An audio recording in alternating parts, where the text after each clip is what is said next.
Okay, well here's the different bits and pieces we'll need. Obviously the homebrew kit, and I do have to emphasise that over the last 20 years these things have come on leaps and bounds flavour wise. They don't taste awful like they used to.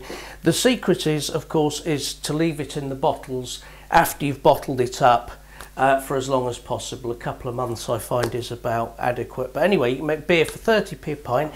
We need a kilo of sugar, and we need one of these containers as well to put the water into the brewing vessel. If we take the top off, you'll find the other component, which is the yeast. And so we'll put that to one side. With the tin, I've already loosened this, and on the back, if you do want instructions, they're all there in several languages. Yep, we're going to boil up the kettle because we need boiled water to put in into the brewing vessel there, the brewing bucket. Okay, so we're now going to take the lid off.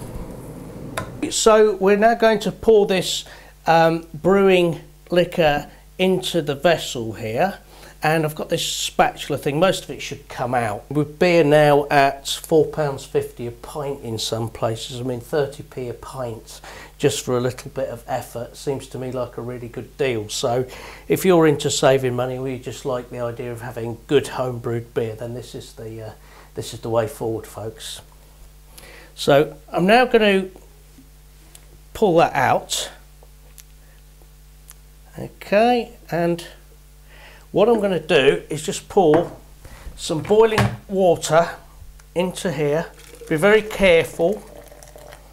Okay, and I'm just going to swill that round, and the idea is we get the maximum amount of the liquor out into the brewing vessel. So here we are, we're just getting out.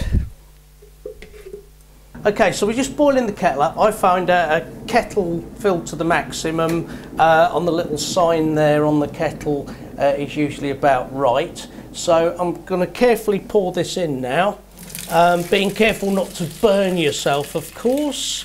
And then what we're going to do is to put the sugar in. So we've got a kilo of sugar that you can get for about 80p or something like that, 90p. Prices will differ where you are, of course, and we just pour the whole lot in, and that's that.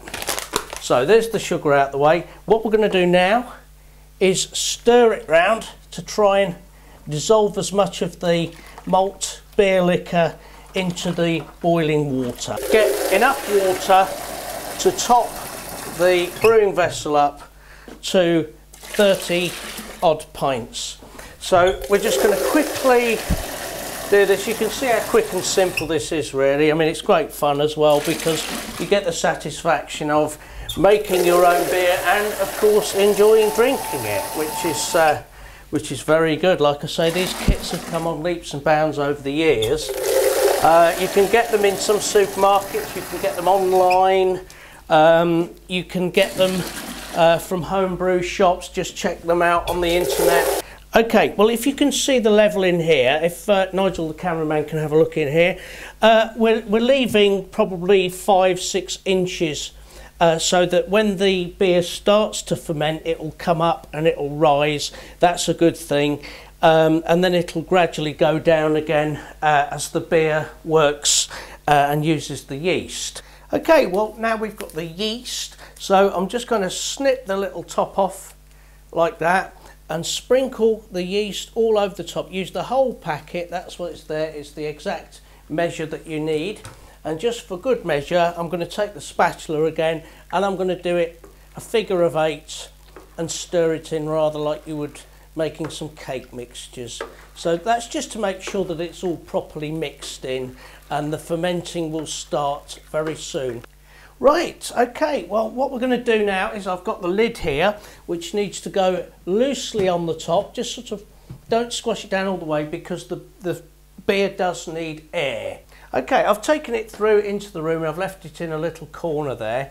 So I'm going to keep an eye on it. The fermentation, the big fermentation, will take about 3 days. Then it'll go down and it'll be ready for bottling in about 14 days when all the bubbles have gone away completely. So don't bottle it up while it's still fermenting. 14 days I think is about right.